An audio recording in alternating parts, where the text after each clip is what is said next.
ஆஸ்திரேலிய open டென்னிஸில் Rohan Bopanna இணையானது champion பட்டம் வென்றிருக்கிறது. ஆஸ்திரேலிய open tennis போட்டி நடைபெற்று வரக்கூடிய நிலையில் அதில் ரோஹன் போபண்ணா மேத்யூ எப்டன் இணை சாம்பியன் பட்டம் வென்று அசத்தி இருக்கக்கூடியதை நம்மால் பார்க்க முடிகிறது. ரோஹன் போபண்ணாவின் விளையாட்டு விடயத்தில் இது ஒரு முக்கிய விஷயமாக பார்க்கப்படக்கூடிய நிலையில் ரோஹன் போபண்ணா மேத்யூ எப்டன் இணை ஆஸ்திரேலிய ஓபன் டென்னிஸில் சாம்பியன் பட்டம் வென்று அசத்தி இருக்கிறது. ஏற்கனவே பெண்களுக்கான ஒற்றையர் பிரிவில் சபலன்கா வெற்றி பெற்று அசத்தி இருந்தார். இந்த நிலையில் தற்பொழுது ஆடவர் இரட்டையர் பிரிவில் ரோஹன் போபண்ணா மேத்யூ எப்டன் இணை சாம்பியன் பட்டம் வென்று அசத்தி இருப்பதை பார்க்க முடிகிறது. அதிக வயதில் கிராண்ட்ஸ்லாம் பட்டம் வென்ற வீரர் என்ற சாதனையை படைத்திருக்கிறார் போபண்ணா. இது தொடர்பான விவரங்களை வழங்குவதற்காக இணைகிறார் சிறப்பு செய்தியாளர் சடையாண்டி. விவரங்களை பதிவு செய்யலாம்.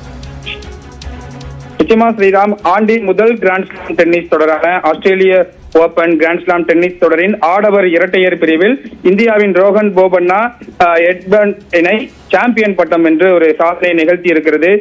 கிட்டத்தட்ட அதிக வயதில் கிராண்ட்ஸ்லாம் பட்டம் வென்ற ஒரு வீரர் என்ற ஒரு சாதனையையும் ரோஹன் போபண்ணா தற்பொழுது படைத்திருக்கிறார். அது மட்டுமல்லாமல் ஏற்கனவே ஆடவர் இரட்டையர் பிரிவில் நம்பர் 1 இடத்தை எட்டி பிடித்து ரோஹன் போபண்ணா சாதனை படைத்திருந்தார். தற்பொழுது ஆடவர் இரட்டையர் பிரிவில் கிராண்ட்ஸ்லாம் பட்டம் வென்றிருப்பது டென்னிஸ் உலகில் இந்திய வீரர் ஒருவர் இன்னமும் உயிர்ப்போடு இருக்கிறார் என்பதை இந்த ரோஹன் போபண்ணா இந்த மாதிரியான சர்வதேச டென்னிஸ் போட்டிகளில் கிராண்ட்ஸ்லாம் போட்டிகளில் சாம்பியன் பட்டம் வெல்லும் போதுதான் இந்தியாவினுடைய ஒரு வீரரை தெரிய வருகிறார். அந்த வகையில் தற்பொழுது சானியா மிர்சா போன்ற ஜாம்பவான்களுக்கெல்லாம் அவர்களோடு விளையாடிய அதே வீரர் 43 வயதில் ஒரு ஆஸ்திரேலிய ஓபன் பட்டத்தை தற்பொழுது வசமாகி இருக்கிறார். போலந்து வீரரான ஒலிலி பவாசோரி ஆகிய இணையை 7-6, 7-5 என்ற நேர் செட் கணக்கில் வெற்றி பெற்று சாம்பியன் பட்டத்தை ருசித்திருக்கிறார்.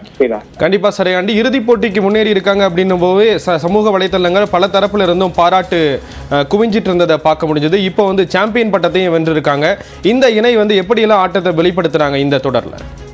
நிச்சயமா முதல் செட் ஆட்டம் சரிக்கு சமமா தான் போயிருக்கு. டை பிரேக்கர்ல தான் முதல் செட்டை ரோஹன் போபண்ணா எப்டன் இணை வசமாக்கி இருக்கிறாங்க. அதுவும் டை பிரேக்கர்ல தொடர்ந்து அவர்களை எதிரணி வீரர்களை பாயிண்டே எடுக்க விடாம 7-0 என்ற புள்ளிகள் கணக்குல டை பிரேக்கர்ல முதல் செட்டை பிரேக் பண்ணிருக்கிறாங்க. கிட்டத்தட்ட ஒரு கடுமையான போராட்டமாகத்தான் இருந்திருக்கு.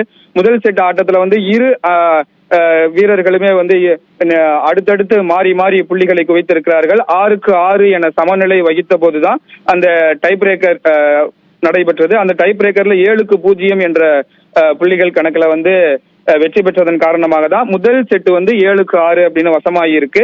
அடுத்து இரண்டாவது செட் ஆட்டத்திலையுமே மாறி மாறி புள்ளிகளை கைப்பற்றி இருக்கிறார்கள்.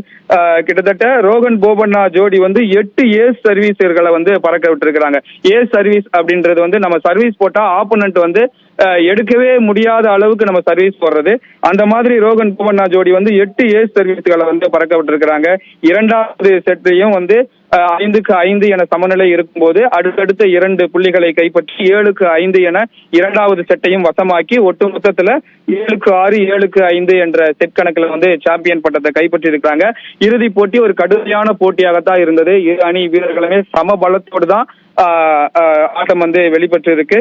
நிச்சயமா இந்த வெற்றி ஒட்டுமொத்த இந்தியர்களும் கொண்டாடப்பட வேண்டிய ஒரு வெற்றியா பார்க்கப்படுது. டென்னிஸ் விளையாட்டுல பெரிய பெரிய கிராண்ட்ஸ்லாம் போட்டிகள்ல இந்திய வீரர்கள் யாருமே இல்லையே. ரோஹன் போபண்ணா மாதிரியான ஒரு வீரர்கள் 43 வயதிலையும் சாம்பியன் பட்டம் வாங்கிதான் அதை நிரூபிக்க வேண்டியது இருக்கு. ஒற்றையர் பிரிவிலையும் சரி, மகளிர் ஒற்றையர் பிரிவிலையும் சரி, இந்திய வீரர்கள் அடுத்த தலைமுறை வீரர்கள் இல்லை அப்படின்ற குறைய இன்னமும் இந்த 43 வயதுல ரோஹன் போபண்ணா பெருமைப்படுத்திக்கிட்டு இருக்கிறார். ஸ்ரீராம், விரிவான விவரங்களை கொடுத்தீங்க, நன்றி சடையாண்டி. For